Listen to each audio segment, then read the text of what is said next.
그를 믿음으로. 자, 4장으로 넘어가면 4장에 믿음으로 의로워진 사람에 대한 예를 드는 거죠. 그게 누구예요? 아브라함이에요. 자, 하나님과 올바른 관계를 맺은 사람이 누리는 행복이 유대인에게만 주어지느냐가 아니라 아니면 이방인에게도 주어지느냐라고 물으면 역시 이방인에게도 주어져요. 그러니까 지금 아브라함을 예로 드는 이유는 뭐냐면 아브라함이 의롭다라고 하는 게 율법을 행했기 때문에 의로워지는 것이냐라고 묻는 거예요. 어떻게 생각하세요? 바울은 그게 아니다라는 거예요. 그래서 아브라함이 믿음으로 그 행위로 또는 그 율법으로 의로워진 게 아니라 그 율법을 말하는 게 뭐냐면 할례를 말하는 거예요. 아브라함이 언제 할례를 받아요? 10절에 보세요. 10절. 4장 10절. 그런지 그것이 어떻게 여겨졌느냐? 할례시냐 무할례시냐? 할례시가 아니요 무할례시니라. 아브라함이 의롭다라고 칭을 받은 것은 할례 받았기 때문에 의로웠다는 게 아니라 할례 받기 전이다. 아브라함이 할례를 받은 것은 99세 때거든요.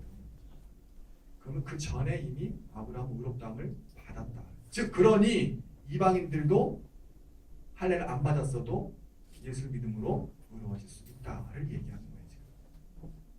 이해가 되시죠? 자, 그래서 쭉 이야기하면서 20절에도 보면 아브라함 얘기 계속하면서 믿음이 없어 하나님의 약속을 의심하지 않고 믿음으로 견고하여져서 하나님께 영광을 돌리고 약속하신 것을 또한 능히 이루실 줄을 확신했다. 그 다음에 이제 5장에 나면서 이제 의롭다 하심을 받은 사람, 즉 이제 아담과 그리스도에 대한 이야기를 쭉 나옵니다. 그래서 그런 사람이 어떤 삶을 사느냐에 대한 것들을 11절까지 이야기하고 중요한 게 이제 12절부터 아담과 그리스도에 대한 이야기가 나오죠. 아담은 뭐예요? 자신의 죄 때문에 죽음을 이 세상에 가져오게 한 사람이죠. 이 죄 때문에 아담은 그의 죄로 인해서 죽음을 이 땅에 가져온 사람이고 예수는 그의 죽음을 통해서 이 땅에 생명을 가져오는 거죠. 대비를 시킵니다. 그래서 아담과 그리스도 이 두 사람의 어떤 대표성을 말하는 거죠. 그래서 한 사람으로 말미암아 죄가 세상에 들어왔고 죄로 말미암아 사망이 들어왔다라는 겁니다. 이와 같이 모든 사람이 죄를 지었으므로 사망이 모든 사람에게 이르렀다. 근데 여기서 여러분이 보는 게 이게 이제 유전적으로 뭐라 그러죠?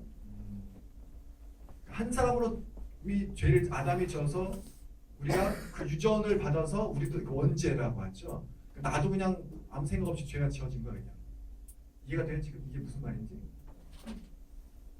이해가 돼요? 여러분들 대부분 그렇게 알고 있죠.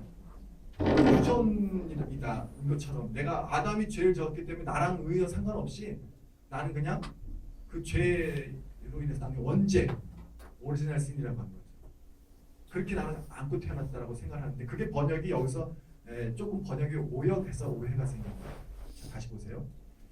여기 번역을 하면 원래대로 제대로 번역을 하려면 어떻게 되냐면 죄가 한 사람을 통해서 그리고 죽음이 죄를 통해서 왔기 때문에 죽음은 모든 사람에게 내려졌다라는 뜻이에요.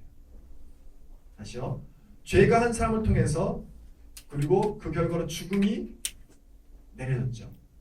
그래서 그 죽음이 모든 사람들에게 던져진 거예요. 죽음이 던져진 거예요. 그래서 우리는 죽음의 세력 하에 있게 되는 거죠. 이 이야기를 하려고 하는 거예요. 그래서 이 죽음 때문에 모든 사람은 죄를 범하게 된다. 이런 뜻이에요. 원래 이 번역을 하게 됩니다.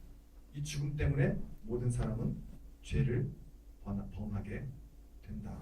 그래서 아담과 인간 사이의 그 연대성은 죄 안에 있는 것이 아니라 죽음 안에 있는 거죠. 아담도 죽고 우리도 죽는다를 이야기하고 싶은 거예요. 그래서 번역하면 한 사람으로 말미암아 죄가 세상에 들어왔고 죄로 말미암아 사망이 들어왔다. 이해가 되시죠? 그래서 사망이 모든 사람에게 이르렀다. 이렇게 이해를 하셔야 되는데 이게 앞에 있는 모든 사람이 죄를 지었다라는 것은 모든 사람이 죄를 지을 가능성이 있음을 이야기하는 거죠. 자, 우리가 회개를 하면 우리의 죄가 사해지죠. 그렇지만 우리 안에 유욕이라는 게 있는 거죠. 인간의 본성 안에. 그것이 회개를 통해서 사함을 받는 건 아니라는 거예요. 우리의 죄의 행위는 용서를 받지만 죄의 안에 있는 근원은 그대로 남아있는 거예요. 그러니까 자꾸 또 죄를 짓고 그러잖아요. 그 이야기를 하는 거예요. 그래서 죄라는 것이 우리 안에 두 가지가 있는 거죠. 죄책감, 이것은 세례라든가 회개를 통해서 우리가 용서를 받지만 유격은 그대로 남아있게 되기 때문에 그래서 은총이 필요한 거라는 거죠. 자, 그래서 죄가 한 사람을 통해서 왔고 그 죄의 대가로 죽음이 우리 가운데 뿌려지게 됐으며 그 죽음 하에 우리 모든 인간은 놓여지게 되어 있는 거다라는 것. 그 다음에 6장 세례는 어떻게 이해해야 되느냐라는 것이 6장에 되는 거죠. 세례. 그리스도와 함께 죽고 함께 사는 것. 그것이 세례에 대한 이야기예요. 그래서 첫 번째 세례는 예수 그리스도의 운명에 함께 참여하는 거다. 3절 이하에 보면 무릇 그리스도 예수와 함께 세례를 받은 우리는 그의 죽으심과 합하여 세례를 받은 줄을 알지 못하느냐라는 거죠. 두 번째는 세례는 죄의 종살이로부터 해방이다. 6절과 7절에 보면 세례는 뭐냐? 옛사람이 예수와 함께 십자가에 못 박힌 것은 죄의 몸이 죽어 다시는 우리가 죄에게 종노릇하지 아니하려 합니다. 이는 죽은 자가 죄에서 벗어나서 의롭다 하심을 얻는 거다. 그 다음에 11절에는 세례를 통한 결과를 이야기한 거죠. 이와 같이 너희도 너희 자신을 죄에 대하여 죽은 자요 그리스도 예수 안에서 하나님께 대하여 살아있는 자로 여겨라. 그래서 우리는 살아있는 그런 존재다. 세례를 통해서 세례에 대한 이야기를 하는 겁니다. 그 다음에 7장으로 갈게요. 7장은 율법에 대한 문제에 서술합니다. 7장 율법과 죄의 관계에 대해서 이야기한 겁니다. 그래서 율법은 뭐냐? 율법은 우리를 죄를 알게 하는 거라는 거죠. 그래서 7장 5절에 보면 우리가 육신에 있을 때에는 율법으로 말미암는 죄의 정욕이 우리 지체 중에 역사하여 우리로 사망을 위하여 열매를 맺게 하였다. 그 7장에 그래서 율법과 그 죄에 대한 관계가 죽음으로 가는 속임의 수단이 된 게 바로 율법이라는 거예요. 죽음으로 가는 죄의 또 가시다라는 표현들을 하는 거죠. 그래서 11절에 보면 죄가 기회를 타서 계명으로 말미암아 나를 속이고 그것은 나를 죽였다. 그러나 율법은 자체는 거룩하고 선한 것이다 라고 하는 거죠. 그래서 7장 후반절에 보면 그 율법과 그 율법 좋은 것인데 그것을 행하지 못하고 있는 나의 그러한 관계, 속사람에 대한 이야기죠. 율법은 신령한 줄 알지만 나는 죄 아래에 팔렸다. 14절에 그렇게 하는 거죠. 내가 행하는 것을 내가 알지 못하노니 내가 원하는 것을 행하지 아니하고 도리어 미워하는 것을 행한다. 이게 이제 인간의 그 내 안의 내면의 문제죠. 그래서 22절에도 보면 내 속사람으로 하나님의 법을 즐거워하되 내 지체 속에 한 다른 법이 내 마음의 법과 싸워 내 지체 속에 있는 죄의 법으로 나는 사라졌노라. 자, 이 두 법의 싸움, 하나는 뭡니까? 율법의 법이고 또 하나의 법은 성령의 법이죠. 그래서 율법의 법과 성령의 법이 내 안에서 싸우고 있는 거예요. 괴로운 거죠. 그래서 아까 얘기한 그 유대교적인 나와 기독교적인 나 사이의 실존의 묘사. 8장에 그렇게 고민하다가 드디어 성령의 율법, 성령의 법이 주는 자유, 성령이 주는 자유. 낡은 율법은 무효가 되고 이제 성령의 법이 지배하게 되는 거죠. 그래서 예수 그리스도 안에는 결코 정죄함이 없다. 그래서 1장부터 11절, 8장 1절부터 11절은 성령 안에 있는 존재 뭐냐라는 거죠. 죽은 자들로부터 부활을 주시고 12절부터 17절에 보면 우리는 성령으로 아빠라고 부른다. 아버지라고 부른다. 그래서 14절에 보면 무릇 하나님의 영으로 인도함을 받는 사람은 하나님의 아들이다. 아빠, 아버지라 부른다. 성령의 법 안에서 성령이 주는 자유죠. 그 다음에 18절부터 30절 우리가 잘 알고 있는 내용이죠. 우리의 삶이 성령의 뜻대로 그래서 희망의 종말론적인 그런 자유를 얻을 수 있는 삶을 살게 하신다. 그 다음에 31절, 39절 이게 이제 바울 복음의 중심 중에 하나죠. 하나님은 우리를 위하시고 우리를 무죄하다고 선언하신다 라고 하는 거예요. 32절에 보면 자기 아들을 아끼지 아니하시고 내어주십니다. 그렇죠? 모든 것을 주시지 않겠느냐. 누가 능히 하나님께서 택하신 자들을 고발하겠냐. 누가 정죄하겠느냐.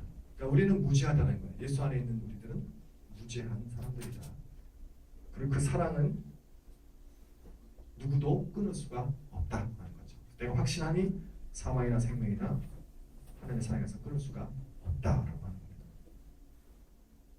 그 다음에 9장이 이스라엘의 그런 대척에 대한 이야기들 나오죠. 그래서 이스라엘의 배척은 하나님이 그를 완고하게 만든 결과이며 동시에 그의 죄가라는 것을 이야기하고, 이스라엘은 믿음을 통해서가 아니라 율법의 공로를 통해서 하나님과 올바른 관계를 추구하려고 했지만 걸림돌, 즉 여기서는 그리스도에 걸려 넘어진 거죠. 9장 30절, 33절까지 보면 그럼 우리가 무슨 말을 하겠느냐. 의를 따르지 않은 이방인들이 의를 얻었으니 곧 믿음에서 난 의다. 아까 말한 믿음에서 난 의. 그래서 아까 믿음으로 된 의인이 산다라고 번역한 게 옳다라는 것이 바로 이런 의미 때문에 그래요. 믿음으로 난 의라는 거죠.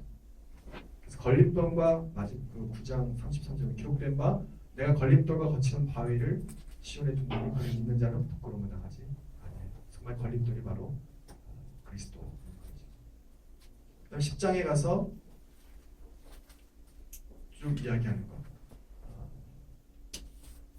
구원에 대한 또 10장 4절에 보면 그리스도께서 나타나시면 율법은 끝이 나고 그를 믿는 사람은 누구든지 하나님과 올바른 관계를 맺게 된다.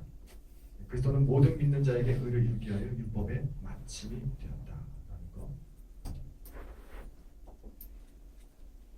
그다음에 또 바로 그냥 넘어가겠습니다. 11장 이스라엘에 대한 남은 자들에 대한 이야기죠. 하나님은 이스라엘의 죄악에도 불구하고 자기가 택한 백성 이스라엘을 끝까지 버리지 않는다. 여기서 말한 남은 자 유대 기독교인들이죠. 11장 1절부터 10절까지 남은 자들에 대한 이야기. 7절에 보면 특별히 그런데 어떠하냐 이스라엘이 구하는 그 길을 얻지 못하고 오직 택하심을 입은 자가 얻었고 그 남은 자들은 모두나의 전이다 라는 사람들 이야기하고, 그래서 남은 유대 기독교인들이 있었고 그 밖의 사람들은 완고하게 하셨다는 거죠. 그래서 이스라엘의 구원은 이방인들에게 넘어가게 된다. 그래서 11장 13절 보면 내가 이방인인 너희에게 말하노라 내가 이방인의 사도인 만큼 내 직분을 영광스럽게 여긴다. 쭉 하면서 이방인들이 왜 구원을 받게 되는지 쭉 이야기를 합니다. 그래서 이스라엘 구원이 이방인에게 넘어갔고, 그 다음부터 12장에 대한 이야기. 12장부터는 이제 이 세상에서 생활하는 그리스도인들의 행동에 대한 적용을 이야기하는 거예요. 그래서 그들은 산제사, 진정한 예배는 뭐냐? 산제사다라는 거죠. 삶에서 드리는 제사. 그다음 13장으로 바로 넘어가겠습니다. 13장 그 아까 얘기한 12장의 그리스도인의 생활에 대한 이야기고요. 13장은 뭐냐면 세상 사람들에 대해 세상 권세에 대한 이야기를 하는 거예요. 특별히 좀 빨리 갔지만 13장 특별히 8절부터 10절 보면 모든 율법은 요약하면 뭐다? 형제 사랑, 내 이웃을 내 몸과 같이 사랑하라. 여기에 다 들어가 있다는 거예요. 아까 우리 권사님 말씀하신 것처럼 하나님을 사랑하는 구원을 받게 되면 모든 사람들이 다르게 보여요. 한 사람 한 사람이 굉장히 소중하게 여겨지고 그렇습니다. 내 이웃을 내 몸과 같이 사랑하라. 11절부터 14절은 어둠의 일을 버리고 빛의 갑옷을 입어라. 그리스도의 생활이죠. 그다음에 13장에서는 믿는 자들과 정치 권력과의 관계에 대해서 이야기합니다. 위에 있는 권세들에게 복종해라. 왜 그러냐면 공무원들은 하나님에 의해서 임명된 거다. 이렇게 얘기합니다. 13장 1절 그런 뜻이죠. 두 번째, 선을 행하는 사람들은 칭찬을, 악을 행하는 사람들은 벌을 받는다라는 게 3절과 4절에 대해서. 다스린 자들은 선한 일에 대하여 쭉 이야기하죠. 세금과 조공 바치는 거 필요한 거다. 그 다음에 그런 권위들에 대해서 복종해라. 근데 이런 것들 내용을 읽으면 지금 우리가 지금의 적용 바로 이거대로 적용하기 좀 어렵긴 해요, 그렇죠? 그럼 촛불 집회하면 안 되는 거예요. 네, 이렇게 하면 광화문 가지 말아야 되고 그렇게 이해해서는 안 되고 이건 당시에 바울의 권력자들의 정치에 대한 그런 생각을 가진 것이지 이것을 그대로 오늘날 이대로 적용하기에는 많은 문제가 있습니다.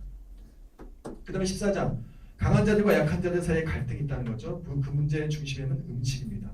그래서 이것을 먹어도 되는 사람이 있고 안 먹어도 된다는 사람들이죠. 그러니까 어떤 사람들은 그것을 먹고 시험에 드는 사람이 있고 어떤 사람들은 먹고 괜찮다 이런 사람들이 있다는 거죠. 모든 것이 깨끗하다라고 하면서 무분별하게 다 먹어도 된다라고 이야기하는 사람들은 강한 사람들이에요. 근데 약한 사람들은 뭐예요? 굉장히 19절이죠. 14장 19절에 보면 그런 표현들. 그러나 그런 것들이 약한 자들한테는 어려움을 겪게 할 수 있기 때문에 약한 자들을 위해서 그리스도께서 모범을 보였듯이 그런 연약함들을 좀 같이 짊어져라. 그게 15장 1절부터 약간 말한 거죠. 믿음이 강한 우리는 마땅히 믿음이 약한 자의 약점을 담당해라. 이렇게 얘기하는 거죠. 외적인 것들과 너무 경건을 결부시키지는 마세요. 내가 술을 안 먹는다고 해서 내가 더 안 먹는 사람보다 경건한 것도 아니고 내가 담배를 안 핀다고 해서 담배 피는 사람보다 더 경건한 것도 아니에요. 그렇잖아요. 입에서 나오는 게 악한 거지 입으로 들어가는 게 악한 거는 아니고 그렇죠. 그런 면에서 먹고 마시는 것으로 또 내 삶 속에서 이런 거를 자꾸만 사람들을 구속하거나 판단하거나 경건의 척도로 삼지는 말아라.